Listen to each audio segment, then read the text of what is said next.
జీవితంలో ఉన్న ప్రతి అక్కర్లన్నీ ఆయన తీర్చగలిగిన వాడు. ఈ రోజున ప్రార్థన లేక ఉద్యమం కోట్ల, ప్రార్థన చేయక సంఘాలు సల్లబడిపోయినాయి, ప్రార్థన చేయక కుటుంబాలు సల్లబడిపోయినాయి, ప్రార్థన చేయక విశ్వాసంలో సలగిలిపోయారు, ప్రార్థన చేయక దేవునితో గడపక ప్రవణలు పిల్లరా దేవుడి దగ్గర నుండి పొందుకోవలసిన దీవెన ఆశీర్వాదం సంఘం మీదకి కుటుంబాల మీదకి రావట్లా.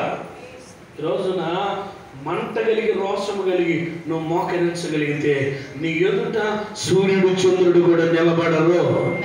కొట్టు గట్టిగా చప్పుడు కొట్టి ప్రభునామం. హల్లెలూయా. యెహోషువ ప్రార్థన చేస్తున్నాడు ఏమని?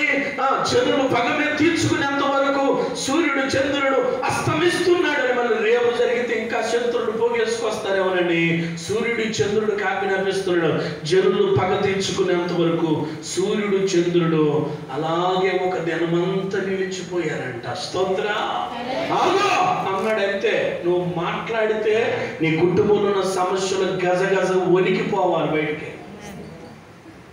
చెప్తారు ఒక్కడు కూడా ఆమె చెప్పరు. ఆమె చెప్పు. ముసుకేసుకో, అందరూ ముసుకేసుకో, స్త్రీలందరూ ముసుకేసుకో. బావద్దు